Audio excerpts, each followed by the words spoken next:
ਵਾਹਿਗੁਰੂ ਸਾਹਿਬ ਜੀ। ਇੱਕ ਓੰਕਾਰ ਸਤਿਨਾਮ ਕਰਤਾ ਪੁਰਖ ਨਿਰਭਉ ਨਿਰਵੈਰ ਅਕਾਲ ਮੂਰਤ ਅਜੂਨੀ ਸੈਭੰ ਗੁਰ ਪ੍ਰਸਾਦ। ਜਪ ਆਦਿ ਸਚ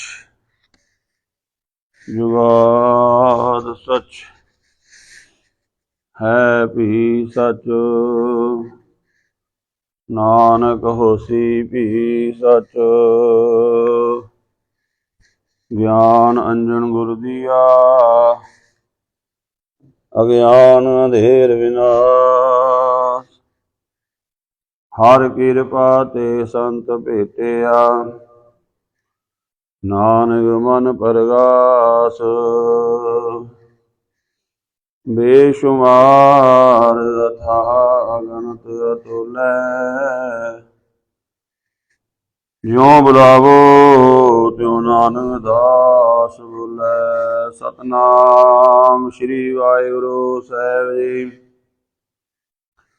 ਗੌਂਡ ਨਾਦ ਭ੍ਰਮੇ ਜੈਸੇ ਮਿਰਗਾਏ। ਪ੍ਰਾਣ ਤਜੇ ਵਾਕ ਧਿਆਨ ਨ ਜਾਏ। ਐਸੇ ਨਾਮ ਰਾਮਾ ਐਸੇ ਹੀਰੋ। ਰਾਮ ਛੋੜ ਚਿਤ ਅਣਤ ਨਾ ਵੇਰੋ। ਨਾਦ ਭ੍ਰਮੇ ਜੈਸੇ ਮਿਰਗਾਏ। ਪ੍ਰਾਣ ਤਜੇ ਵਾਕ ਧਿਆਨ ਨ ਜਾਏ। ਐਸੇ ਰਾਮਾ ਐਸੇ ਹੀਰੋ।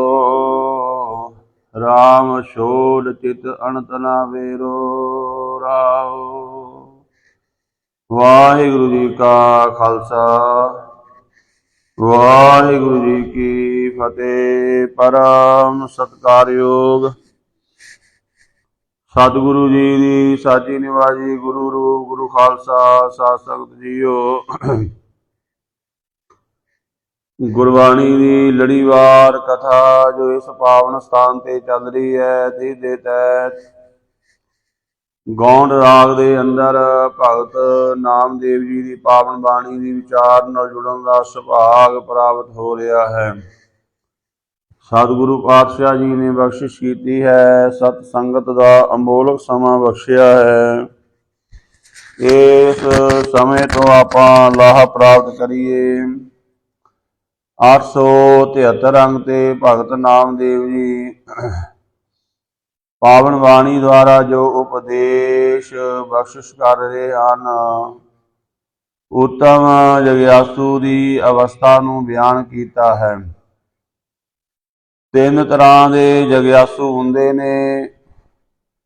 ਇੱਕ ਹੁੰਦੇ ਨੇ ਉੱਤਮ ਅਵਸਥਾ ਵਾਲੇ, ਦੂਸਰੇ ਮੱਧਮ ਔਰ ਤੀਸਰੇ ਕਨਿਸ਼ਟ ਭਾਵ ਦੇ ਜਗਿਆਸੂ ਹੁੰਦੇ ਨੇ। ਉੱਤਮ ਜਗਿਆਸੂ ਜੋ ਕੇਵਲ ਪਰਮਾਤਮਾ ਦੀ ਭਗਤੀ, ਪਰਮਾਤਮਾ ਦੀ ਪ੍ਰਾਪਤੀ ਵਾਸਤੇ ਹੀ ਕਰਦਾ ਹੈ। ਨਾਮ ਜਪਦਾ, ਬਾਣੀ ਪੜ੍ਹਦਾ, ਜੋ ਵੀ ਧਰਮ ਦਾ ਕਰਮ ਕਰਦਾ ਹੈ, ਉਹਦੀ ਕੇਵਲ ਇੱਕੋ ਇੱਛਾ ਹੁੰਦੀ ਹੈ, ਮੈਨੂੰ ਪਰਮਾਤਮਾ ਮਿਲ ਜਾਵੇ। ਜੋ ਮੱਧਮ ਭਾਵ ਦੇ ਜਗਿਆਸੂ ਹੁੰਦੇ ਨੇ, ਉਹਨਾਂ ਦੇ ਅੰਦਰ ਇਹ ਵੀ ਹੁੰਦਾ ਹੈ ਵੀ ਸਾਨੂੰ ਸੰਸਾਰ ਦੇ ਪਦਾਰਥ ਵੀ ਪ੍ਰਾਪਤ ਹੋਣ। ਇਸ ਕਰਕੇ ਉਹ ਪਦਾਰਥ ਦੀ ਵੀ ਮੰਗ ਕਰਦੇ ਨੇ ਤੇ ਵਿੱਚ ਕਿਤੇ ਪਰਮਾਤਮਾ ਦੀ ਵੀ ਮੰਗ ਚੱਲਦੀ ਹੈ। ਤੀਸਰਾ ਜੋ ਕਨਿਸ਼ਟ ਭਾਵ ਹੁੰਦਾ ਹੈ, ਨੀਚ ਭਾਵ ਦੇ, ਨਾ ਤਾਂ ਉਹਨਾਂ ਦਾ ਪਰਮਾਤਮਾ ਨਾਲ ਪਿਆਰ ਹੁੰਦਾ ਹੈ ਔਰ ਨਾ ਹੀ ਉਹ ਪਦਾਰਥ ਵਾਸਤੇ ਭਗਤੀ ਕਰਦੇ ਨੇ। ਉਹਨਾਂ ਦਾ ਕਰਮ ਹੁੰਦਾ ਹੈ ਹਰ ਇੱਕ ਚੀਜ਼ ਨੂੰ ਨਿੰਦੀ ਜਾਣਾ।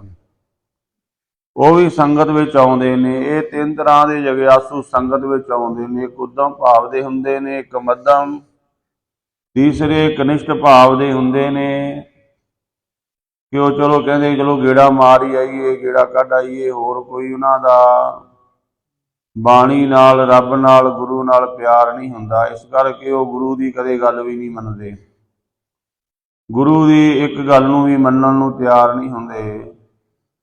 ਸੋ ਇੱਥੇ ਉੱਤਮ ਜਗਿਆਸੂ ਦੀ ਅਵਸਥਾ ਨੂੰ ਭਗਤ ਨਾਮਦੇਵ ਜੀ ਬਿਆਨ ਕਰ ਰਹੇ ਨੇ। ਉਹਨਾਂ ਦੀ ਬਾਣੀ ਦੇ ਵਿੱਚ ਬਹੁਤ ਸਾਰੇ ਸ਼ਬਦ ਐਸੇ ਨੇ ਜਿਹੜੇ ਕੇਵਲ ਰੱਬ ਦੀ ਪ੍ਰਾਪਤੀ ਵਾਸਤੇ ਉਹਨਾਂ ਨੇ ਉੱਤਮ ਜਗਿਆਸੂ ਦੀ ਅਵਸਥਾ ਨੂੰ ਉੱਥੇ ਬਿਆਨ ਕੀਤਾ ਹੈ। ਸੋ ਭਗਤ ਨਾਮਦੇਵ ਜੀ ਇੱਥੇ ਉਸ ਜਗਿਆਸੂ ਦੀ ਅਵਸਥਾ ਨੂੰ ਬਿਆਨ ਕਰਦੇ ਨੇ। ਆਪ ਵੀ ਉਹਨਾਂ ਨੇ ਭਗਤੀ ਕਰਕੇ ਰੱਬ ਨੂੰ ਪ੍ਰਾਪਤ ਕੀਤਾ ਔਰ ਉਹਨਾਂ ਨੂੰ ਰੱਬ ਮਿਲਿਆ ਕਿਵੇਂ ਹੈ, ਉਹ ਅਵਸਥਾ ਵੀ ਉਹਨਾਂ ਨੇ ਬਿਆਨ ਕੀਤੀ ਹੈ ਕਿ ਰੱਬ ਤਾਂ ਮਿਲਦਾ ਹੈ ਜਦੋਂ ਕੋਈ ਵੀ ਜਗਿਆਸੂ ਹੋਰ ਸਾਰੇ ਖਿਆਲਾਤ ਛੱਡ ਕੇ ਕੇਵਲ ਆਪਣਾ ਧਿਆਨ, ਆਪਣੀ ਬਿਰਤੀ ਨੂੰ ਵਾਹਿਗੁਰੂ ਵਿੱਚ ਹੀ ਜੋੜ ਦਿੰਦਾ ਹੈ। ਭਗਤ ਨਾਮਦੇਵ ਜੀ ਗੌਣ ਰਾਗ ਦੇ ਅੰਦਰ ਜੋ ਬਖਸ਼ਿਸ਼ ਕਰ ਰਹੇ ਨੇ, ਆਓ ਅੰਮ੍ਰਿਤ ਬਚਨਾਂ ਨਾਲ ਸਾਂਝ ਪਾਈਏ। ਪਿਆਰ ਨਾਲ ਆਖੋ ਸਤਿਨਾਮ ਸ੍ਰੀ ਵਾਹਿਗੁਰੂ ਸਾਹਿਬ ਜੀ। ਗੌਂਡ ਰਾਗ ਦੇ ਅੰਦਰ ਭਗਤ ਨਾਮਦੇਵ ਜੀ ਦਾ ਇਹ ਇੱਥੇ ਦੂਸਰਾ ਸ਼ਬਦ ਹੈ। ਭਗਤ ਨਾਮਦੇਵ ਜੀ ਫਰਮਾਨ ਕਰਦੇ ਨੇ, ਪਹਿਲੇ ਸ਼ਬਦ ਵਿੱਚ ਉਹਨਾਂ ਨੇ ਆਖਿਆ ਰੱਬ ਦੀ ਬੰਦਗੀ ਕਰ ਮਨਾ, ਆਪਸ ਨੂੰ ਛੱਡ ਕੇ ਕੇਵਲ ਪਰਮਾਤਮਾ ਦੇ ਨਾਮ ਨੂੰ ਜਪ। ਹੁਣ ਜਪਣਾ ਕਿਵੇਂ ਹੈ? ਕਿਉਂਕਿ ਆਪਾਂ ਨੂੰ ਵੀ ਅਕਸਰ ਗੁਰਮੁਖ ਪਿਆਰੇ ਕਹਿੰਦੇ ਨੇ ਭਾਈ ਨਾਮ ਜਪਿਆ ਕਰੋ। ਜਪਣਾ ਕਿਵੇਂ ਹੈ? ਭਗਤ ਨਾਮਦੇਵ ਜੀ ਹੁਣ ਦੂਸਰੇ ਸ਼ਬਦ ਦੇ ਵਿੱਚ ਦੱਸ ਰਹੇ ਨੇ ਉੱਤਮ ਜਗਿਆਸੂ ਦੀ ਅਵਸਥਾ। ਨਾਦ ਭ੍ਰਮੇ ਜੈਸੇ ਮਿਰ ਗਾਏ, ਪ੍ਰਾਨ ਤਜੇ ਵਾਕੋ ਧਿਆਨ ਨਾ ਜਾਏ। ਨਾਦ ਸ਼ਬਦ ਨੂੰ ਆਖਿਆ ਗਿਆ ਹੈ। ਜਿਹੜਾ ਸੰਸਾਰ ਦੇ ਵਿੱਚ ਸਭ ਨਾਲੋਂ ਜਿਹੜਾ ਸ਼ਬਦ ਦੇ ਧਿਆਨ ਵਿੱਚ ਮਗਨ ਹੁੰਦਾ ਹੈ ਨਾ, ਉਹ ਮਿਰਗ ਹੈ, ਹਿਰਨ ਹੈ। ਇਹ ਕੁਦਰਤ ਵੱਲੋਂ ਉਹਨੂੰ ਤੌਫੀਕ ਬਖਸ਼ੀ ਹੈ। ਜਦੋਂ ਸ਼ਿਕਾਰੀ ਨੇ ਹਿਰਨ ਨੂੰ ਪਕੜਨਾ ਹੁੰਦਾ ਹੈ ਨਾ, ਖਾਲੀ ਘੜੇ ਦੇ ਉੱਪਰ ਖਲ ਮੜ ਕੇ ਉਹਦੇ ਵਿੱਚ ਇੱਕ ਨਿੱਕੀ ਜੀ ਮੋਰੀ ਕੀਤੀ ਜਾਂਦੀ ਬਰੀਕ ਜੀ, ਤੇ ਮੋਰ ਦੇ ਖੰਭ ਨਾਲ ਉਹਦੇ ਵਿੱਚ ਆਵਾਜ਼ ਕੀਤੀ ਜਾਂਦੀ। ਮੋਰ ਦਾ ਪੰਖ ਪਾ ਕੇ ਨਾ ਉਸ ਮੜੀ ਹੋਈ ਖਲ ਘੜੇ ਦੇ ਉੱਪਰ ਜਿਹੜੇ ਮੂੰਹ ਦੇ ਨਿੱਕੀ ਜੀ ਸਰਾਖ ਕੀਤਾ, ਉਹਦੇ ਵਿੱਚ ਖੰਭ ਉਹਨੂੰ ਪਾ ਕੇ ਨਾ ਉਹ ਜਦੋਂ ਅੰਦਰ ਬਾਹਰ ਉਹਨੂੰ ਕੀਤਾ ਜਾਂਦਾ ਹੈ ਤੇ ਉਹਦੇ ਵਿੱਚੋਂ ਇੱਕ ਆਵਾਜ਼ ਪੈਂਦੀ ਹੁੰਦੀ, ਉਹਨੂੰ ਘੰਡੇ ਹੇੜੇ ਦਾ ਸ਼ਬਦ ਕਹਿੰਦੇ ਨੇ। ਤੇ ਰਾਤ ਜਦੋਂ ਟਿਕੀ ਹੁੰਦੀ ਹੈ ਨਾ, ਸ਼ਿਕਾਰੀ ਜੰਗਲ ਵਿੱਚ ਜਾ ਕੇ ਉਹਨੂੰ ਪਤਾ ਹੁੰਦਾ ਇਸ ਪਾਸੇ ਮਿਰਗ ਰਹਿੰਦੇ ਨੇ, ਹਿਰਨ ਰਹਿੰਦੇ ਨੇ, ਤਾਂ ਉਹ ਉੱਥੇ ਜਾ ਕੇ ਉਹ ਘੜਾ ਰੱਖ ਕੇ ਲੁਕ ਕੇ ਜਾਲ ਵਿਛਾ ਕੇ ਉਸ ਨਾਦ ਨੂੰ ਵਜਾਉਂਦਾ, ਉਸ ਆਵਾਜ਼ ਨੂੰ ਪ੍ਰਗਟ ਕਰਦਾ ਹੈ। ਜਦੋਂ ਹਿਰਨ ਦੇ ਕੰਨਾਂ ਵਿੱਚ ਆਵਾਜ਼ ਪੈਂਦੀ ਹੈ, ਦੌੜਿਆ ਚਲਿਆ ਆਉਂਦਾ ਹੈ। ਉਹਦਾ ਉਸ ਆਵਾਜ਼ ਨਾਲ ਇੰਨਾ ਪਿਆਰ ਹੈ, ਜਾਲ ਵਿੱਚ ਫਸ ਜਾਂਦਾ ਹੈ। ਪਰ ਦੇਖੋ ਕਿੰਨਾ ਸਮਾਂ ਦੁਨੀਆ ਬਣੀ ਨੂੰ ਹੋ ਗਿਆ ਹੈ, ਅੱਜ ਤੱਕ ਕਹਿੰਦੇ ਵੇਖੋ ਹਿਰਨ ਨੇ ਉਸ ਆਵਾਜ਼ ਤੋਂ ਮੂੰਹ ਨਹੀਂ ਮੋੜਿਆ। ਜਦੋਂ ਵੀ ਸ਼ਿਕਾਰੀ ਉਹਨੂੰ ਪਕੜਨਾ ਚਾਹੁੰਦਾ, ਉਹ ਨਾਦ ਵਜਾਉਂਦਾ ਹੈ ਤਾਂ ਉਹਨੂੰ ਪਕੜ ਲੈਂਦਾ ਹੈ ਜਾਲ ਵਿਛਾ ਕੇ। ਨਾਦ ਭ੍ਰਮੇ ਜੈਸੇ ਮਿਰ ਗਾਏ, ਜਿਵੇਂ ਨਾਦ ਦੀ ਆਵਾਜ਼ ਨੂੰ ਸੁਣ ਕੇ ਜਿਹੜਾ ਮਿਰਗ ਹੈ ਉਹ ਦੌੜਿਆ ਚਲਿਆ ਆਉਂਦਾ ਹੈ। ਪ੍ਰਾਨ ਤਜੇ ਵਾਕੋ ਧਿਆਨ ਨਾ ਜਾਏ, ਪ੍ਰਾਣ ਚਲੇ ਜਾਂਦੇ ਨੇ, ਜਿੰਦ ਚਲੀ ਜਾਂਦੀ ਹੈ, ਪਰ ਉਹਦਾ ਧਿਆਨ ਨਹੀਂ ਉਹਦੇ ਤੋਂ ਟੁੱਟਦਾ। ਇੰਨਾ ਗਹਿਰਾ ਧਿਆਨ ਹੈ। ਗੁਰੂ ਅਰਜਨ ਦੇਵ ਜੀ ਮਹਾਰਾਜ ਜੈਸਰੀ ਰਾਗ ਦੀ ਵਾਰ ਦੇ ਅੰਦਰ ਵੀ ਇਸ ਪ੍ਰੀਤ ਦਾ ਜ਼ਿਕਰ ਕਰਦੇ ਨੇ। ਜਿਉਂ ਮਛਲੀ ਬਿਨ ਪਾਣੀ ਹੈ ਕਿਉਂ ਜੀਵਨ ਪਾਵੈ, ਬੂੰਦ ਵਿਹੂਣਾ ਚਾਤਰਿਕੋ ਕਿਉਂ ਕਰ ਤ੍ਰਿਵਤਾਵੈ। ਨਾਦ ਕੁਰੰਕੈ ਵਿਦਿਆ ਸਨ ਮੁਖ ਉਠ ਧਾਵੈ, ਭਵਰ ਲੋਭੀ ਕੁਸਮ ਬਾਸਕਾ ਮਿਲ ਆਪ ਬੰਧਾਵੈ। ਤਿਉ ਸੰਤ ਜਨਾ ਹਰ ਪ੍ਰੀਤ ਹੈ ਦੇਖ ਦਰਸ ਅਗਾਵੈ। ਕਹਿੰਦੇ ਜਿੰਨਾ ਧਿਆਨ ਗਹਿਰਾ ਉਸ ਮਿਰਗ ਦਾ ਹੈ ਨਾ, ਇੰਨਾ ਗਹਿਰਾ ਧਿਆਨ ਹੋਣਾ ਚਾਹੀਦਾ। ਰੱਬ ਨੂੰ ਕਿਵੇਂ ਜਪਣਾ ਹੈ? ਆਪਾਂ ਵੇਖਦੇ ਹਾਂ ਸਾਡੀ ਬਿਰਤੀ ਕੀ ਹੈ, ਆਪਾਂ ਘਰਾਂ ਵਿੱਚ ਵੀ ਪਾਠ ਕਰਦੇ ਆ ਨਾ, ਸਾਡਾ ਖਿਆਲ ਫੋਨ ਵੱਲ ਹੁੰਦਾ ਹੈ, ਮੋਬਾਈਲ ਵੱਲ ਹੁੰਦਾ ਹੈ। ਕਿਸੇ ਦਾ ਫੋਨ ਆ ਗਿਆ, ਕਿਹਦਾ ਮੈਸੇਜ ਆਇਆ ਹੈ, ਕਰ ਲਈ ਭਗਤੀ ਅਸੀਂ ਪਰਮਾਤਮਾ ਦੀ। ਕਹਿੰਦੇ ਇੰਨਾ ਗਹਿਰਾ ਧਿਆਨ ਹੋਵੇ, ਹੋਰ ਕੋਈ ਦਿਖਾਈ ਨਾ ਦੇਵੇ, ਬਸ ਕੇਵਲ ਉਹਦੇ ਵਿੱਚ ਹੀ ਧਿਆਨ ਹੋਵੇ ਤਾਂ ਸਾਨੂੰ ਕੁਝ ਪ੍ਰਾਪਤੀ ਹੋਵੇਗੀ।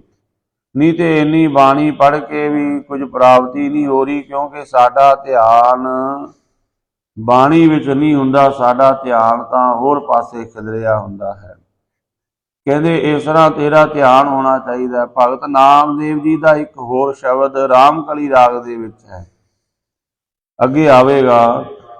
ਉੱਥੇ ਭਗਤ ਨਾਮਦੇਵ ਜੀ ਨੇ ਬੜੇ ਜਿਹੜੇ ਢੁਕਵੇਂ ਪ੍ਰਮਾਣ ਦੇ ਕੇ ਸਮਝਾਇਆ ਹੈ। ਉਹ ਕਹਿੰਦੇ ਜਿਵੇਂ ਤੁਹਾਡੇ ਆਂਢ ਗੁਆਂਢ ਵਿੱਚ ਤੁਸੀਂ ਆਪਣੇ ਵੇਖਦੇ ਹੋ, ਬੱਚੇ ਪਤੰਗ ਉਡਾਉਂਦੇ ਨੇ।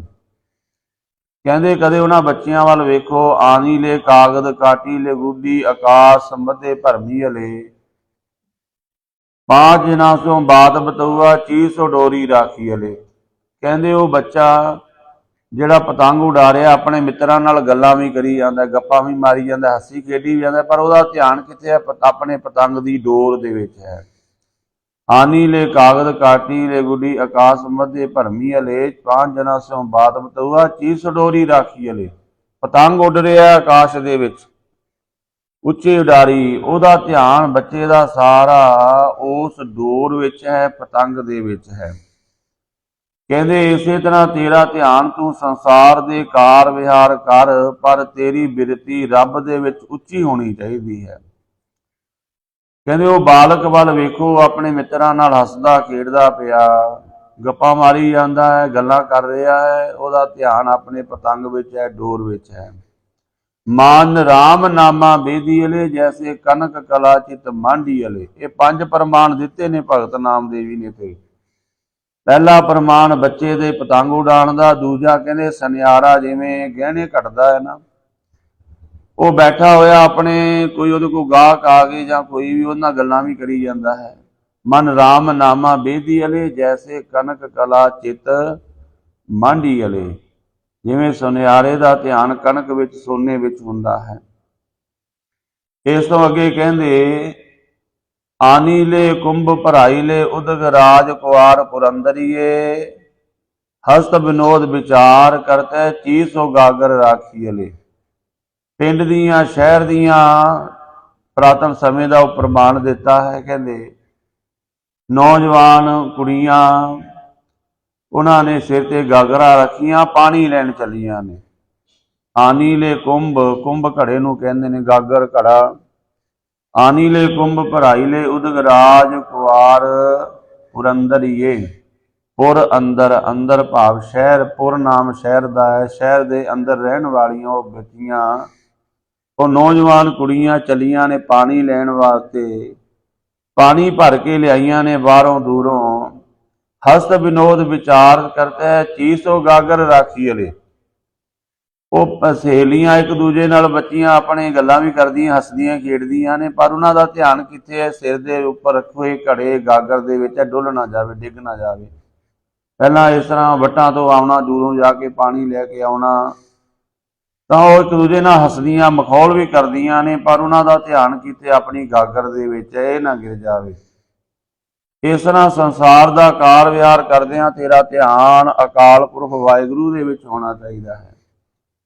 ਚੌਥਾ ਪ੍ਰਮਾਣ ਜਿਹੜਾ ਭਗਤ ਨਾਮਦੇਵ ਜੀ ਅੱਗੇ ਬਖਸ਼ਦੇ ਨੇ, ਉਹ ਕਹਿੰਦੇ ਜਿਵੇਂ ਜਿਹੜੇ ਗਊ ਕੋਈ ਸੂਈ ਸੀ, ਉਹਦਾ ਬੱਚਾ ਘਰ ਬੰਨਿਆ ਹੋਇਆ ਸੀ, ਤੇ ਉਹ ਜ਼ਿਮੀਂਦਾਰ ਗਊਆਂ ਨੂੰ ਚਾਰਨ ਵਾਸਤੇ ਲੈ ਗਿਆ। 5 ਕੋਸ ਪਰ ਗਊ ਚਰਾਵਤ, ਮੰਦਰ ਏਕ द्वार ਦਾ ਜਾ ਕੇ ਗਊ ਚਰਾਵਣ ਛਾਡੀ ਲੈ, 5 ਕੋਸ ਪਰ ਗਊ ਚਰਾਵਤ, 300 ਬਚਰਾ ਰਾਖੀ ਲੈ। ਉਹ ਗਾਂ, ਬੱਚੇ ਨੂੰ ਭੁੱਖ ਲੱਗੀ ਹੈ, ਬੱਚਾ ਯਾਦ ਕਰਦਾ, ਉਸ ਗਾਂ ਦਾ ਧਿਆਨ ਵੀ ਆਪਣੇ ਬੱਚੇ, ਇੰਨਾ ਧਿਆਨ ਉਹਦਾ ਗਹਿਰਾ, ਉਹਨੂੰ ਪਤਾ ਲੱਗ ਗਿਆ ਮੇਰੇ ਬੱਚੇ ਨੂੰ ਭੁੱਖ ਲੱਗੀ। ਉੱਥੋਂ ਦੌੜ ਆਉਂਦੀ ਖੇਤਾਂ ਵਿੱਚੋਂ, ਕਿੰਨੀ ਦੂਰ ਗਈ ਹੋਈ ਗਾਂ, ਉਹਦਾ ਧਿਆਨ ਕਿੰਨਾ ਗਹਿਰਾ ਆਪਣੇ ਬੱਚੇ ਦੇ ਵਿੱਚ। ਹੁਣ ਹੈ ਤਾਂ ਪਸ਼ੂ ਦੇਖੋ, ਉੱਥੇ ਭਗਤ ਨਾਮਦੇਵ ਜੀ ਕਹਿੰਦੇ ਤੇਰਾ ਧਿਆਨ ਇੰਨਾ ਗਹਿਰਾ ਹੋਣਾ ਚਾਹੀਦਾ ਹੈ। ਕਿ ਜਦੋਂ ਪਤਾ ਲੱਗਾ ਗਊ ਨੂੰ ਮੇਰੇ ਬੱਚੇ ਨੂੰ ਭੁੱਖ ਲੱਗ ਗਈ ਹੈ, ਉਹ ਪਿੱਛੋਂ ਇੰਨੀ ਦੂਰੋਂ ਛੱਡ ਕੇ ਖੇਤਾਂ ਵਿੱਚੋਂ ਚਾਰੇ ਨੂੰ ਦੌੜ ਆਈ ਆਪਣੇ ਬੱਚੇ ਦੇ ਕੋਲ। ਕਹਿਤ ਤਲੋਚਨ ਸੁਨੋ, ਕਹਿਤ ਨਾਮ ਦਿਓ ਸੁਨੋ ਤਲੋਚਨ ਬਾਲਗ ਪਾਲਣ ਪੌੜੀ ਓਲੇ, ਅੰਦਰ ਵਾਰ ਕਾਜ ਵਿਰੂਧੀ ਚੀਸੋ ਬਾਰ ਰਾਖੀ ਲੈ। ਜਿਵੇਂ ਮਾਂ ਕਹਿੰਦੇ ਘਰ ਵਿੱਚ ਛੋਟਾ ਜਿਹਾ ਬੱਚਾ, ਉਹਨੇ ਪੰਗੂੜੇ ਵਿੱਚ ਪਾ ਕੇ ਨਾ ਕੰਮ ਲੱਗ ਗਈ ਤੇ ਬੱਚਾ ਸੁੱਤਾ ਹੋਇਆ, ਪਰ ਉਹ ਕੰਮਕਾਰ ਕਰਦਿਆਂ ਉਹਦਾ ਵੀ ਧਿਆਨ ਆਪਣੇ ਬੱਚੇ ਦੇ ਵਿੱਚ ਹੈ। ਉਹ ਕੰਮਕਾਰ ਕਰ ਰਹੀ ਹੈ ਪਰ ਉਹਦੀ ਸੁਰਤੀ ਹਰ ਸਮੇਂ ਬੱਚੇ ਵਿੱਚ ਹੈ। ਬੱਚੇ ਨੂੰ ਭੁੱਖ ਲੱਗੀ ਤੇ ਮਾਂ ਦੌੜ ਕੇ ਕੋਲ ਚਲੀ ਆਉਂਦੀ ਹੈ, ਆਪਣੇ ਬੱਚੇ ਨੂੰ ਦੁੱਧ ਪਿਆਉਂਦੀ ਹੈ, ਉਹਦੀ ਪਾਲਣਾ ਪੋਸ਼ਣਾ ਕਰਦੀ ਹੈ। ਭਾਵ ਕੇ ਕਾਰ ਵਿਹਾਰ ਕਰਦਿਆਂ ਇਸ ਤਰ੍ਹਾਂ ਤੇਰਾ ਧਿਆਨ ਸਿਮਰਤੀ ਵਿੱਚ ਰੱਬ ਹਰ ਸਮੇਂ ਹੋਣਾ ਚਾਹੀਦਾ ਹੈ। ਇਹ ਪ੍ਰੀਤ ਦਾ ਜ਼ਿਕਰ ਕੀਤਾ ਹੈ। ਗੁਰੂ ਅਰਜਨ ਦੇਵ ਜੀ ਮਹਾਰਾਜ ਕਹਿੰਦੇ ਜਿਵੇਂ ਮੱਛੀ ਪਾਣੀ ਨੂੰ ਯਾਦ ਕਰਦੀ, ਜਿਉਂ ਮਛਲੀ ਬਿਨ ਪਾਣੀ ਹੈ ਕਿਉਂ ਜੀਵਨ ਪਾਵੈ, ਬੂੰਦ ਵਿਹੋਣਾ ਚਾਤਰੇ ਕੋ ਕਿਉ ਕਰ ਤ੍ਰਿਵਤਾਵੈ, ਨਾਦ ਕੁਰੰਕੈ ਵਿਦਿਆ ਸਨ ਮੁਖ ਉਠ ਧਾਵੈ, ਭਵਰ ਲੋਭੀ ਕੁਸਮ ਬਾਸਕਾ ਮਿਲ ਆਪ ਬੰਧਾਵੈ, ਤਿਉ ਸੰਤ ਜਨਾ ਹਰ ਪ੍ਰੀਤ ਹੈ ਦੇਖ ਦਰਸ਼ ਅਗਾਵੈ। ਕਹਿੰਦੇ ਉਸ ਹਿਰਨ ਦਾ ਕਿੰਨਾ ਗਹਿਰਾ ਧਿਆਨ ਹੈ, ਉਹਦੇ ਪ੍ਰਾਣ ਚਲੇ ਜਾਂਦੇ ਨੇ ਪਰ ਉਹਦਾ ਧਿਆਨ ਨਹੀਂ ਟੁੱਟਦਾ। ਐਸੇ ਰਾਮਾ ਐਸੇ ਹੀਰੋ, ਰਾਮ ਛੋੜ ਚਿਤ ਅਣਤ ਨਾ ਫੇਰੋ ਰਾਓ। ਇਸ ਤਰ੍ਹਾਂ ਵਾਹਿਗੁਰੂ ਪਰਮਾਤਮਾ ਨੂੰ ਵੇਖਣਾ ਕਰੋ, ਇਸ ਤਰ੍ਹਾਂ ਆਪਣਾ ਧਿਆਨ ਉਹਦੇ ਵੱਲ ਲਾਣਾ ਕਰੋ। ਵਾਹਿਗੁਰੂ ਨੂੰ ਛੱਡ ਕੇ ਚਿੱਤ ਹੋਰ ਪਾਸੇ ਨਹੀਂ ਜਾਣਾ ਚਾਹੀਦਾ। ਸਰੀਰ ਦੀ ਕਿਰਿਆ ਕੁਝ ਵੀ ਹੋਵੇ, ਤੇਰਾ ਚਿੱਤ ਹਰ ਸਮੇਂ ਰੱਬ ਦੇ ਵਿੱਚ ਜੁੜਿਆ ਹੋਵੇ। ਰਹਾਓ ਵਿਸ਼ਰਾਮ ਦੇ ਕੇ ਕਹਿੰਦੇ ਜਿਉ ਮੀਨਾ ਹੀਰੈ ਪਸੁਆਰਾ, ਸੋਨਾ ਗੜ ਤੇ ਹੀਰੈ ਸੁਨਾਰਾ। ਜਿਵੇਂ ਮੀਨਾ ਕਹਿੰਦੇ ਨੇ ਮੱਛੀ ਨੂੰ, ਮੀਨ ਨੂੰ ਕਹਿੰਦੇ ਜਿਵੇਂ ਪਸੁਆਰਾ ਜਿਹੜਾ ਕੁੰਡੀ ਲਾ ਕੇ ਮੱਛੀ ਨੂੰ ਪਕੜਦਾ ਹੈ ਸ਼ਿਕਾਰੀ, ਕਹਿੰਦੇ ਜਿਵੇਂ ਉਹਦਾ ਧਿਆਨ ਮੱਛੀ ਵਿੱਚ ਹੁੰਦਾ ਹੈ। ਜਿਵੇਂ ਸੋਨੇ ਦੇ ਗਹਿਣੇ ਘੜਦਿਆਂ ਹੋਇਆਂ ਸੁਨਿਆਰੇ ਦਾ ਧਿਆਨ ਸੋਨੇ ਵਿੱਚ ਹੁੰਦਾ ਹੈ, ਵਾ ਕੋਈ ਉਹਦੇ ਕੋਲ ਸੋਨਾ ਲੈ ਕੇ ਵੀ ਆਵੇ ਨਾ, ਉਹ ਗੱਲਾਂ ਵੀ ਕਰੀ ਜਾਂਦਾ, ਵੇਖ ਕੇ ਦੱਸ ਦਿੰਦਾ ਵੀ ਇਹ ਸੋਨਾ ਖਰਾ ਹੈ ਕਿ ਖੋਟਾ ਹੈ। ਕਹਿੰਦੇ ਇਸ ਤਰ੍ਹਾਂ ਤੇਰਾ ਧਿਆਨ ਜਿਹੜਾ ਹੈ ਵਾਹਿਗੁਰੂ ਦੇ ਵਿੱਚ ਹੋਣਾ ਚਾਹੀਦਾ। ਤੈਨੂੰ ਖੋਟੇ ਖਰੇ ਦੀ ਪਰਖ ਹੋਣੀ ਚਾਹੀਦੀ। ਸੰਸਾਰ ਦੇ ਵਿੱਚ ਤੇਰੀ ਬਿਰਤੀ ਹਰ ਸਮੇਂ ਵਾਹਿਗੁਰੂ ਵਿੱਚ ਹੋਣੀ ਚਾਹੀਦੀ। ਜਿਉਂ ਵਿਖੇ ਹੀਰੈ ਪਰ ਨਾਰੀ, ਕੋਡਾ ਡਾਰਤ ਹੀਰੈ ਜਵਾਰੀ। ਜਿਵੇਂ ਵਿਸ਼ਈ ਪੁਰਖ ਪਰਾਈ ਇਸਤਰੀ ਦੇ ਚਿਹਰੇ ਵੱਲ ਵੇਖੀ ਜਾਂਦਾ ਹੈ, ਲੋਕ ਲੱਜਾ ਨੂੰ ਪਰਾਂ ਕਰਕੇ ਉਹਦੇ ਅੰਦਰ ਹਰ ਸਮੇਂ ਇਹੀ ਬਿਰਤੀ ਇਹੀ ਖਿਆਲਾਤ ਚੱਲ ਰਹੇ ਹੁੰਦੇ ਨੇ। ਕਹਿੰਦੇ ਕੌਡਾ ਡਾਰਤ ਹੀਰੈ ਜਵਾਰੀ। ਜਿਵੇਂ ਜੂਆ ਖੇਡਣ ਵਾਲਾ ਜਿਹੜੀਆਂ ਕੌਡਾਂ ਹੁੰਦੀਆਂ ਨੇ, ਨਾਰਦਾਂ ਹੁੰਦੀਆਂ ਨੇ, ਉਹਨਾਂ ਨੂੰ ਵੇਖਦਾ ਬੜੇ ਗਹਿਰੇ ਧਿਆਨ ਨਾਲ ਵੀ ਕਿਵੇਂ ਚਾਲ ਚੱਲਣੀ ਹੈ। ਭਾਵ ਕਿ ਉਹਦਾ ਧਿਆਨ ਹਰ ਸਮੇਂ ਕੌਡਾਂ ਦੇ ਵਿੱਚ ਹੈ। ਜਿਵੇਂ ਵਿਸ਼ੇ ਵਿਕਾਰੀ ਜਿਹੜਾ ਪੁਰਸ਼ ਹੈ ਉਹਦਾ ਧਿਆਨ ਪਰ ਇਸਤਰੀ ਦੇ ਵਿੱਚ ਉਹਦਾ ਮਨ ਖੁੱਭਿਆ ਹੁੰਦਾ ਹੈ। ਕਹਿੰਦੇ ਇਸ ਤਰ੍ਹਾਂ ਭਗਤ ਨਾਮਦੇਵ ਜੀ ਕਹਿੰਦੇ ਰੱਬ ਨਾਲ ਤੇਰੀ ਪ੍ਰੀਤ ਐਸੀ ਗਹਿਰੀ ਹੋਣੀ ਚਾਹੀਦੀ ਹੈ। ਭਾਵ ਉਹ ਮਾੜੀਆਂ ਚੀਜ਼ਾਂ ਤੋਂ ਵੀ ਆਪਾਂ ਨੂੰ ਪ੍ਰਮਾਣ ਦੇ ਰਹੇ ਨੇ ਵੀ ਰੱਬ ਨਾਲ ਤੂੰ ਇਸ ਤਰ੍ਹਾਂ ਪ੍ਰੀਤ ਕਰ, ਇਸ ਤਰ੍ਹਾਂ ਪਰਮਾਤਮਾ ਦੇ ਨਾਮ ਨਾਲ ਜੁੜਨਾ ਕਰ। ਜੈ ਜੈ ਦੇਖੋ ਤੈ ਤੈ ਰਾਮਾ, ਹਰਿ ਕੇ ਚਰਨ ਨਿਤ ਧਿਆਵੈ ਨਾਮਾ। ਇਸ ਤਰ੍ਹਾਂ ਜਦੋਂ ਕੋਈ ਧਿਆਨ ਆਪਣਾ ਵਾਹਿਗੁਰੂ ਵਿੱਚ ਜੋੜ ਲੈਂਦਾ, ਫਿਰ ਜਿੱਦੇ ਵੀ ਵੇਖੋਗੇ ਰੱਬ ਪ੍ਰਗਟ ਹੋ ਜਾਂਦਾ ਹੈ। ਆਪਣੀ ਬਿਰਤੀ ਨੇ ਹੀ ਪਰਮਾਤਮਾ ਨੂੰ ਸਾਖਿਆਤ ਕਰਨਾ। ਜਦੋਂ ਆਪਣੀ ਬਿਰਤੀ ਵਾਹਿਗੁਰੂ ਵਿੱਚ ਜੁੜ ਗਈ ਨਾ, ਤੇ ਨਹੀਂ ਤਾਂ ਕਈ ਵਾਰ ਐਸਾ ਹੁੰਦਾ ਹੈ ਬੰਦਾ ਕਈ ਵਾਰ ਇੰਨਾ ਬਿਰਤੀ ਇਹਦੀ ਉਖੜ ਜਾਂਦੀ ਹੈ ਕਿ ਘਰ ਕੋਲੋਂ ਲੰਘਦਾ ਹੋਇਆ ਆਪਣੇ ਘਰ ਨੂੰ ਹੀ ਭੁੱਲ ਜਾਂਦਾ ਹੈ। ਉਹ ਮੱਥੇ ਤੇ ਹੱਥ ਮਾਰਦਾ, ਉਹ ਮੈਂ ਤਾਂ ਆਪਣੇ ਘਰ ਦਾ ਗੇਟ ਹੀ ਅੱਗੇ ਲੰਘ ਆਇਆ ਹਾਂ, ਕਿਉਂਕਿ ਬਿਰਤੀ ਧਿਆਨ ਨਹੀਂ ਸੀ। ਸਰੀਰ ਘਰ ਦੇ ਕੋਲ ਆਇਆ ਹੈ, ਉੱਥੋਂ ਲੰਘ ਵੀ ਗਿਆ, ਵੇਖਿਆ ਵੀ ਹੈ, ਪਰ ਧਿਆਨ ਨਾ ਹੋਣ ਕਰਕੇ, ਬਿਰਤੀ ਖਿੰਡੀ ਹੋਣ ਕਰਕੇ ਪਤਾ ਨਹੀਂ ਲੱਗਾ ਆਪਣੇ ਘਰ ਕੋਲੋਂ ਹੀ ਲੰਘ ਚੱਲਿਆ ਸੀ। ਇਸ ਤਰ੍ਹਾਂ ਜਦੋਂ ਸਾਡਾ ਧਿਆਨ ਖਿੰਡਿਆ, ਭਾਵੇਂ ਰੱਬ ਸਾਡੇ ਕੋਲ ਵੀ ਹੋਵੇ ਸਾਨੂੰ ਦਿਖਾਈ ਨਹੀਂ ਦੇਵੇਗਾ। ਸਾਡੇ ਕੋਲ ਕੀ, ਰੱਬ ਤਾਂ ਸਾਡੇ ਕੋਲ ਹੈ। ਸ੍ਰੀ ਗੁਰੂ ਗ੍ਰੰਥ ਸਾਹਿਬ ਮਹਾਰਾਜ ਜੀ ਦੇ ਰੂਪ ਵਿੱਚ, ਬਾਣੀ ਦੇ ਰੂਪ ਵਿੱਚ, ਇੱਕ ਇੱਕ ਅੱਖਰ ਬਾਣੀ ਦਾ ਪਰਮਾਤਮਾ ਦਾ ਰੂਪ ਹੈ। ਵਾਹੋ ਵਾਹੋ ਬਾਣੀ ਨਿਰੰਕਾਰ ਹੈ। ਇਹ ਬਾਣੀ ਸਾਡੇ ਘਰ ਗੁਟਕਿਆਂ ਵਿੱਚ ਵੀ ਹੈ, ਇਹ ਬਾਣੀ ਆਪਾਂ ਪੜ੍ਹਦੇ ਵੀ ਹਾਂ, ਫਿਰ ਵੀ ਸਾਡਾ ਧਿਆਨ ਨਾ ਹੋਣ ਕਰਕੇ ਸਾਨੂੰ ਇਹ ਰੱਬ ਦਿਖਾਈ ਨਹੀਂ ਦੇ ਰਿਹਾ, ਕਿਉਂਕਿ ਧਿਆਨ ਖਿੰਡਿਆ ਹੋਇਆ ਹੈ। ਤੇ ਜਦੋਂ ਧਿਆਨ ਜੁੜ ਗਿਆ ਫਿਰ ਪਤਾ ਲੱਗਣਾ ਵੀ ਇਹ ਤਾਂ ਪ੍ਰਮਾਤਮਾ ਤਾਂ ਮੈਨੂੰ ਮਿਲਿਆ ਹੋਇਆ ਸੀ, ਮੈਂ ਹੀ ਐਵੇਂ ਭਟਕ ਰਿਹਾ ਸੀ, ਖੁਆਰ ਹੋ ਰਿਹਾ ਸੀ, ਕਿਉਂਕਿ ਓਨੀ ਗਹਿਰੀ ਬਿਰਤੀ ਨਾਲ ਅਸੀਂ ਬਾਣੀ ਨਾਲ ਜੁੜ ਨਹੀਂ ਰਹੇ। ਪਾਤਸ਼ਾਹ ਨੇ ਬਾਣੀ ਵਿੱਚ ਬਚਨ ਆਖੇ ਨੇ, ਬਾਣੀ ਬਿਰਲੋ ਵਿਚਾਰ ਸੀ ਜੇ ਕੋ ਗੁਰਮੁਖ ਹੋਏ, ਇਹ ਬਾਣੀ ਮਹਾਂਪੁਰਖ ਕੀ ਨਿਜ ਘਰ ਵਾਸਾ ਹੋਏ। ਕੋਈ ਵਿਰਲਾ ਹੀ ਹੈ ਜਿਹੜਾ ਇੰਨੀ ਗਹਿਰਾਈ ਵਿੱਚ ਜਾਂਦਾ, ਬਾਣੀ ਦੇ ਨਾਲ ਜੁੜਦਾ ਹੈ। ਮਹਾਰਾਜ ਜੀ ਦੇ ਵੀ ਬਚਨ ਆਉਂਦੇ ਨੇ, ਰਤਨਾ ਰਤਨ ਪਦਾਰਥ ਬੋ ਸਾਗਰ ਭਰਿਆ ਰਾਮ, ਬਾਣੀ ਗੁਰਬਾਣੀ ਲਾਗੇ ਤਿਨ ਹੱਥ ਚੜਿਆ ਰਾਮ। ਗੁਰਬਾਣੀ ਲਾਗੇ ਤਿਨ ਹੱਥ ਚੜਿਆ, ਨਿਰਮੋਲਕ ਰਤਨ ਅਪਾਰਾ, ਹਰ ਹਰ ਨਾਮ ਅਤੋਲਕ ਪਾਇਆ, ਤੇਰੀ ਭਗਤ ਭਰੇ ਭੰਡਾਰਾ। ਸਮੁੰਦ ਵਰੋਲ ਸਰੀਰ ਹਮ ਦੇਖਿਆ, ਇੱਕ ਵਸਤ ਅਨੂਹ ਦਿਖਾਈ, ਗੁਰ ਗੋਬਿੰਦ ਗੋਬਿੰਦ ਗੁਰੂ ਹੈ, ਨਾਨਕ ਭੇਦ ਨਾ ਪਾਈ। ਕੋਈ ਭੇਦ ਹੈ ਹੀ ਨਹੀਂ ਸੀ, ਪਰ ਸਾਨੂੰ ਕਿਉਂ ਨਹੀਂ ਰੱਬ ਦਿਖਾਈ ਦਿੱਤਾ? ਕਿਉਂਕਿ ਸਾਡਾ ਧਿਆਨ ਬਿਰਤੀ ਖਿੰਡ ਗਈ ਹੈ। ਤੋ ਭਗਤ ਨਾਮਦੇਵ ਜੀ ਕਹਿੰਦੇ, ਅਸੀਂ ਤਾਂ ਭਾਈ ਰੋਜ਼ ਹੁਣ ਰੱਬ ਦਾ ਨਾਮ ਧਿਆਉਂਦੇ ਹਾਂ, ਸਾਨੂੰ ਰੱਬ ਸਾਖਿਆਤ ਹੋ ਗਿਆ ਹੈ, ਪ੍ਰਗਟ ਹੋ ਗਿਆ ਸਾਡੇ ਜੀਵਨ ਵਿੱਚ, ਕਿਉਂਕਿ ਅਸੀਂ ਗੁਰੂ ਦੀ ਮੱਤ ਲੈ ਕੇ ਉਹਦੇ ਨਾਮ ਨੂੰ ਬੜੇ ਧਿਆਨ ਨਾਲ ਜਪਿਆ ਹੈ। ਪਰਮਾਤਮਾ ਦੇ ਨਾਮ ਨੂੰ ਜਪਣ ਲੱਗਿਆਂ ਆਪਾਂ ਧਿਆਨਵਤ ਨਹੀਂ ਹੁੰਦੇ, ਕਿਉਂਕਿ ਆਪਾਂ ਨੂੰ ਹੁੰਦਾ ਵੀ ਚਲੋ ਨਾਮ ਹੀ ਜਪਣਾ ਹੈ। ਪਰ ਪਾਤਸ਼ਾਹ ਕਹਿੰਦੇ ਨਾਮ ਜਪਣਾ ਬੜਾ ਔਖਾ ਕਾਰਜ ਹੈ, ਆਖਣ ਔਖਾ ਸਾਚਾ ਨਾਉ, ਪ੍ਰਭ ਕੀ ਉਸਤਤ ਕਰੋ ਸੰਤ ਮੀਤ, ਸਾਵਧਾਨ ਇਕਾਗਰ ਚੀਤ। ਗੌਂਡ ਅਗਲੇਰਾ ਸ਼ਬਦ ਭਗਤ ਨਾਮਦੇਵ ਜੀ ਫਰਮਾਨ ਕਰਦੇ ਨੇ, ਮੋਕੋ ਤਾਰ ਲੈ ਰਾਮਾ ਤਾਰ ਲੈ। ਹੁਣ ਜੇ ਸਾਡਾ ਧਿਆਨ ਨਹੀਂ ਜੁੜ ਰਿਹਾ, ਅਸੀਂ ਫਿਰ ਕੀ ਕਰੀਏ?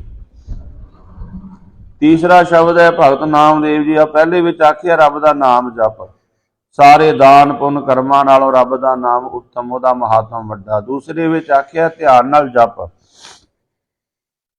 ਹੁਣ ਜੇ ਸਾਡਾ ਧਿਆਨ ਨਹੀਂ ਜੁੜਦਾ, ਅਸੀਂ ਫਿਰ ਕੀ ਕਰੀਏ? ਅਰਦਾਸ ਬੇਨਤੀ ਕਰੀਏ। ਬਾਣੀ ਪੜ੍ਹੋ। ਬਾਣੀ ਪੜ੍ਹਨ ਤੋਂ ਪਹਿਲਾਂ ਵੀ ਅਕਸਰ ਇਹ ਬੇਨਤੀ ਕਰੀਦੀ ਹੈ, ਜਦੋਂ ਆਪਾਂ ਭਾਵੇਂ ਤੁਸੀਂ ਥੋੜਾ ਜਿਹਾ ਸਮਾਂ ਵੀ ਸਿਮਰਨ ਕਰਨਾ, ਬਾਣੀ ਪੜ੍ਹਨੀ ਤੇ ਅਰਦਾਸ ਕਰਨੀ, ਮਹਾਰਾਜ ਕਿਰਪਾ ਕਰੋ ਮੇਰਾ ਧਿਆਨ ਜੁੜ ਜਾਵੇ, ਮੈਨੂੰ ਆਪਣੇ ਚਰਨਾਂ ਨਾਲ ਜੋੜ ਲਵੋ, ਕਿਰਪਾ ਕਰੋ। ਭਗਤ ਨਾਮਦੇਵ ਜੀ ਕਹਿੰਦੇ ਜੇ ਤੁਹਾਡਾ ਧਿਆਨ ਨਹੀਂ ਨਾ ਜੁੜਦਾ ਬਾਣੀ ਵਿੱਚ, ਨਾਮ ਦੇ ਵਿੱਚ, ਅਰਦਾਸ ਕਰੋ, ਮੋਕੋ ਤਾਰ ਲੈ ਰਾਮਾ ਤਾਰ ਲੈ, ਰਾਮ ਵਾਹਿਗੁਰੂ ਨਿਰੰਕਾਰ ਮੈਨੂੰ ਤਾਰ ਲੈ। ਕਿਸ ਚੀਜ਼ ਵਿੱਚੋਂ ਤਾਰਨਾ ਹੈ?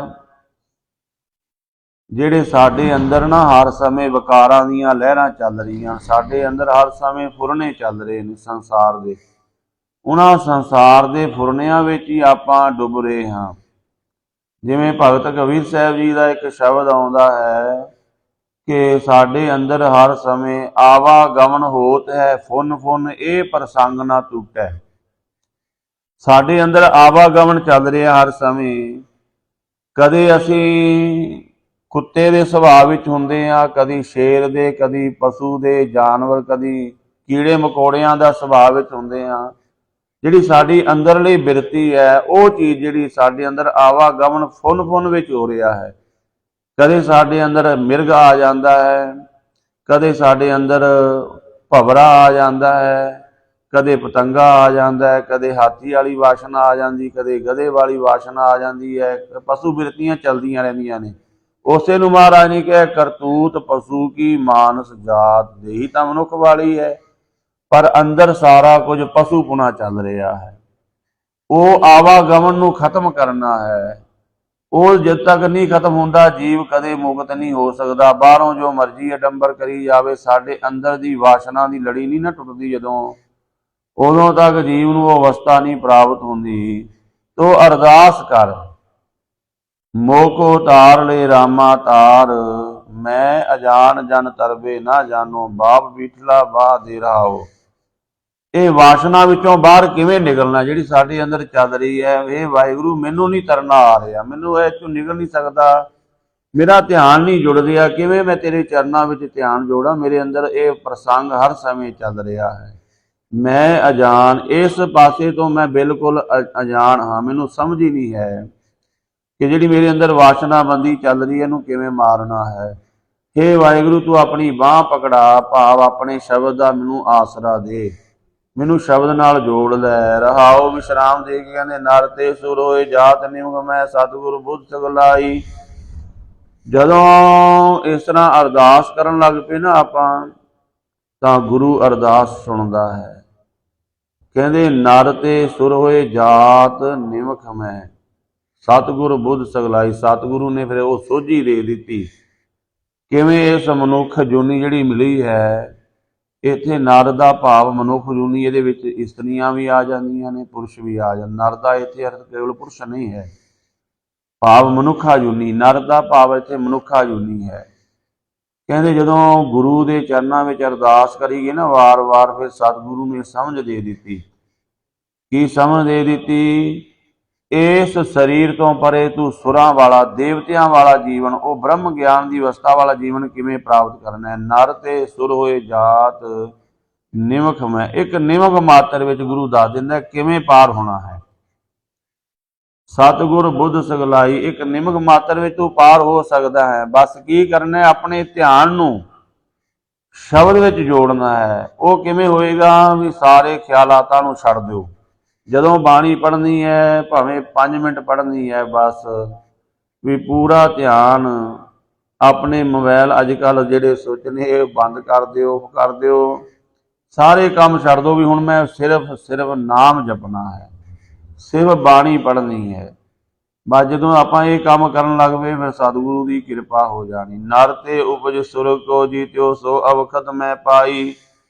ਹੁਣ ਦੇਖੋ, ਜਿਹੜਾ ਮਨੁੱਖਾ ਜਨਮ ਮਿਲਿਆ ਸੀ, ਨਰ ਤੇ ਉਪਜ ਸੁਰਗ ਕੋ ਜੀਤਿਓ, ਮਨੁੱਖਾ ਜੂਨੀ ਵਿੱਚ ਪੈਦਾ ਹੋ ਕੇ ਸਵਰਗ ਨੂੰ ਵੀ ਜਿੱਤ ਲਿਆ। ਭਾਵ ਹੁਣ ਸਵਰਗ ਦੀ ਇੱਛਾ ਵੀ ਨਹੀਂ, ਬੰਦਗੀ ਕਰਕੇ ਉਹ ਬ੍ਰਹਮ ਗਿਆਨ ਦੀ ਅਵਸਥਾ ਮਿਲ ਗਈ ਨਾ। ਸੋ ਅਵਖਦ ਮੈਂ ਪਾਈ, ਉਹ ਦਵਾਈ ਪਾ ਲਈ ਹੈ ਜਿਹਦੇ ਵਿੱਚ ਸਵਰਗ ਦੀ ਇੱਛਾ ਨਹੀਂ ਰਹਿੰਦੀ, ਨਰਕ ਦਾ ਡਰ ਨਹੀਂ ਰਹਿੰਦਾ ਤੇ ਸਵਰਗ ਦੀ ਇੱਛਾ ਨਹੀਂ ਰਹਿੰਦੀ। ਉੱਤਮ ਪਦਵੀ ਮਿਲ ਜਾਂਦੀ। ਜਹਾਂ ਜਹਾਂ ਧੂ ਨਾਰਦ ਟੇਕੇ, ਨੈਗ ਟਿਕਾਵੋ ਮੋਏ। ਤੇ ਭਗਤ ਨਾਮਦੇਵ ਜੀ ਕਹਿੰਦੇ ਸਦਾ ਇਹ ਅਰਦਾਸ ਕਰੀ ਜਾਣੀ ਹੈ, ਹੇ ਵਾਹਿਗੁਰੂ, ਜਿਸ ਅਵਸਥਾ ਵਿੱਚ ਤੁਸੀਂ ਧਰੂ ਭਗਤ ਜੀ ਨੂੰ, ਨਾਰਦ ਜੀ ਨੂੰ ਟਿਕਾਇਆ ਹੈ, ਉਹ ਅਵਸਥਾ ਮੈਨੂੰ ਵੀ ਦੇਵੋ। ਨੈਕ ਟਿਕਾਵੋ ਮੋਏ, ਨੈਕ ਦਾ ਅਰਥ ਹੈ ਸਦਾ ਵਾਸਤੇ, ਮੈਨੂੰ ਵੀ ਉਹ ਅਵਸਥਾ ਬਖਸ਼ੋ ਵਾਹਿਗੁਰੂ, ਜਿਹੜੀ ਅਵਸਥਾ ਤੁਸੀਂ ਪੁਰਾਤਨ ਭਗਤਾਂ ਨੂੰ ਦਿੱਤੀ ਹੈ। ਤੇਰੇ ਨਾਮ ਅਵਲੰਬ ਬਹੁਤ ਜਨ ਉਧਰੇ, ਨਾਮੇ ਕੀ ਨਿਜ ਮਤ ਇਹ। ਮੇਰੀ ਨਿਜ ਮਤ ਤਾਂ ਇਹੀ ਕਹਿੰਦੀ, ਜੇ ਮੈਨੂੰ ਸਮਝ ਪਈ ਹੈ ਕਿ ਤੇਰੇ ਨਾਮ ਦਾ ਆਸਰਾ ਲੈ ਕੇ ਬੜਿਆਂ ਦਾ ਉਧਾਰ ਹੋਇਆ ਹੈ।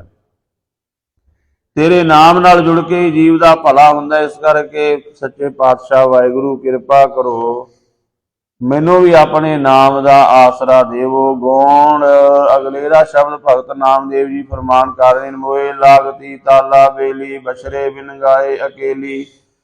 ਹੁਣ ਜਦੋਂ ਕੋਈ ਅਰਦਾਸ ਕਰਦਾ ਹੈ ਤੇ ਰੱਬ ਸੁਣਦਾ ਹੈ, ਉਹਦੇ ਅੰਦਰ ਫਿਰ ਰੱਬ ਦੀ ਪ੍ਰੀਤ ਬੜੀ ਗਹਿਰੀ ਪੈਦਾ ਹੋ ਜਾਂਦੀ ਹੈ।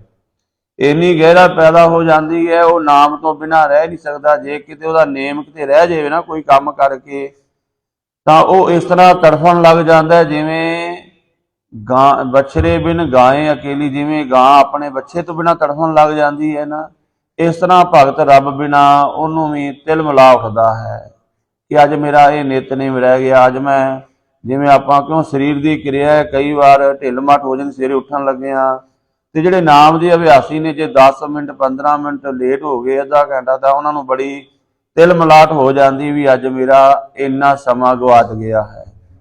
ਮੋਏ ਲਾਗਤੀ ਤਾਲਾ ਵੇਲੀ, ਮੈਨੂੰ ਉਹ ਤਿਲ ਮਿਲਾਟ ਲੱਗੀ ਹੋਈ ਹੈ। ਬਛਰੇ ਬਿਨ ਗਾਏ ਅਕੇਲੀ, ਜਿਵੇਂ ਗਾਂ ਬੱਚੇ ਤੋਂ ਬਿਨਾਂ ਤੜਫਦੀ ਹੈ, ਇਸ ਤਰ੍ਹਾਂ ਦੀ ਗਹਿਰੀ ਪ੍ਰੀਤ ਰੱਬ ਨਾਲ ਹੋ ਗਈ। ਪਾਣੀਆਂ ਬਿਨ ਮੀਨ ਤੜਫੈ, ਐਸੇ ਰਾਮ ਨਾਮਾ ਬਿਨ ਬਾਪਰੋ ਨਾਮਾ, ਜਿਵੇਂ ਪਾਣੀ ਤੋਂ ਬਿਨਾਂ ਮੱਛੀ ਤੜਫਦੀ ਹੈ। ਉੱਤਮ ਜਗਿਆਸੂ ਦੀ ਅਵਸਥਾ ਭਗਤ ਨਾਮਦੇਵ ਜੀ ਕਹਿੰਦੇ, ਇਸ ਤਰ੍ਹਾਂ ਰੱਬ ਦੇ ਨਾਮ ਤੋਂ ਬਿਨਾਂ ਮੇਰੀ ਇਹ ਅਵਸਥਾ ਹੋ ਰਹੀ ਹੈ। ਰਹਾਓ ਵਿਸ਼ਰਾਮ ਦੇ ਕੇ ਕਹਿੰਦੇ, ਜੈਸੇ ਗਾਇਕਾ ਬਾਦਸ਼ਾਹ ਛੂਟਲਾ, ਥਨ ਚੋਖਤਾ ਮਾਖਣ ਗੂਟਲਾ। ਜਿਵੇਂ ਕਿੱਲੇ ਨਾਲ ਬੱਝਿਆ ਹੋਇਆ ਗਾਂ ਦਾ ਵੱਛਾ, ਉਹ ਵਾਰ-ਵਾਰ ਰੱਸੇ ਨੂੰ ਤੁੜਾ ਕੇ ਆਪਣੀ ਮਾਂ ਕੋਲ ਜਾਣਾ ਚਾਹੁੰਦਾ ਹੈ, ਪਰ ਰੱਸਾ ਖੁੱਲ ਨਹੀਂ ਰਿਹਾ। ਜਦੋਂ ਵਾਰ-ਵਾਰ ਯਤਨ ਕਰਦਾ, ਆਖਰ ਰੱਸਾ ਟੁੱਟ ਗਿਆ, ਖੁੱਲ ਗਿਆ, ਤਾਂ ਉਹ ਭੱਜ ਕੇ ਜਾ ਕੇ ਆਪਣੀ ਮਾਂ ਗਾਂ ਕੋਲ ਜਾਂਦਾ ਹੈ, ਉਹਦਾ ਦੁੱਧ ਪੀ ਕੇ ਤ੍ਰਿਪਤ ਹੁੰਦਾ ਹੈ। ਇਸੇ ਤਰ੍ਹਾਂ ਗੁਰਮੁਖੋ ਸਾਡੇ ਗਲ ਵਿੱਚ ਵਾਸ਼ਨਾ ਦਾ ਰੱਸਾ ਪਿਆ ਹੋਇਆ ਹੈ। ਆਪਾਂ ਸਾਰੇ ਚਾਹੁੰਦੇ ਹਾਂ ਸਾਨੂੰ ਰੱਬ ਮਿਲੇ, ਪਰਮਾਤਮਾ ਦੇ ਨਾਮ ਦਾ ਰਸ ਮਿਲੇ, ਪਰ ਉਹ ਜਿਹੜਾ ਵਾਸ਼ਨਾ ਦਾ ਰੱਸਾ ਪਿਆ ਹੋਇਆ ਨਾ, ਉਹ ਕੱਸ ਕੇ ਵੱਜਾ ਹੋਇਆ, ਉਹ ਟੁੱਟ ਨਹੀਂ ਰਿਹਾ। ਪਰ ਯਤਨ ਕਰੀ ਚੱਲੋ, ਕਿਉਂਕਿ ਤੁਸੀਂ ਦੇਖਿਆ ਵੀ ਜਦੋਂ ਪਸ਼ੂ ਬੱਝੇ, ਜਿਹੜਾ ਪਸ਼ੂ ਯਤਨ ਕਰਨ ਲੱਗ ਜਾਵੇ ਨਾ, ਉਹ ਰੱਸੇ ਨੂੰ ਇੱਕ ਨਾ ਇੱਕ ਦਿਨ ਤੜਾ ਦਿੰਦਾ ਹੈ। ਇਸ ਤਰ੍ਹਾਂ ਜਦੋਂ ਆਪਾਂ ਅਭਿਆਸ ਕਰੀ ਚੱਲਾਂਗੇ, ਵਾਸਨਾ ਦਾ ਰੱਸਾ ਇੱਕ ਦਿਨ ਟੁੱਟ ਜਾਵੇਗਾ। ਜਿਸ ਦਿਨ ਵਾਸਨਾ ਦਾ ਰੱਸਾ ਟੁੱਟ ਗਿਆ ਤੇ ਜਾ ਕੇ ਫਿਰ ਸਿੱਧਾ ਪ੍ਰਮਾਤਮਾ ਨਾਲ ਮਿਲ ਕੇ ਬ੍ਰਹਮਾਨੰਦ ਦੇ ਰਸ ਨੂੰ ਜੀ ਪ੍ਰਾਪਤ ਕਰ ਲੈਂਦਾ ਹੈ। ਜਿਵੇਂ ਬੱਚਾ ਰੱਸਾ ਤੁੜਾ ਕੇ ਗਿਆ, ਆਪਣੀ ਮਾਂ ਦਾ ਦੁੱਧ ਪੀ ਕੇ ਉਹਨੇ ਰਸ ਨੂੰ ਪ੍ਰਾਪਤ ਕੀਤਾ, ਤ੍ਰਿਪਤ ਹੋਇਆ ਹੈ।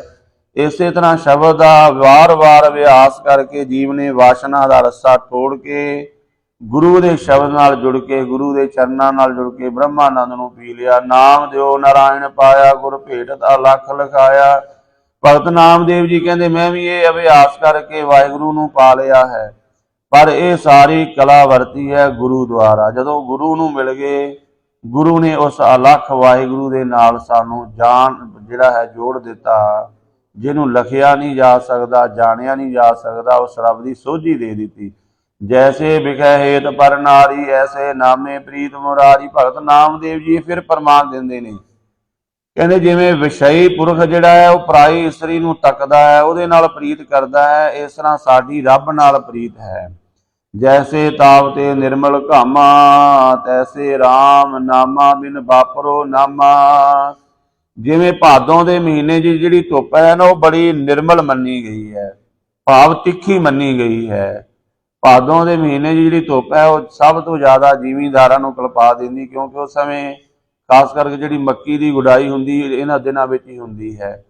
ਤਾਂ ਭਗਤ ਨਾਮਦੇਵ ਜੀ ਕਹਿੰਦੇ ਜੈਸੇ ਤਾਪ ਤੇ ਨਿਰਮਲ ਘਾਮਾ, ਘਾਮਾ ਕਹਿੰਦੇ ਨੇ ਤਪਸ਼ ਨੂੰ, ਨਿਰਮਲ ਕਹਿੰਦੇ ਜਿਹੜੀ ਤਿੱਖੀ ਹੈ।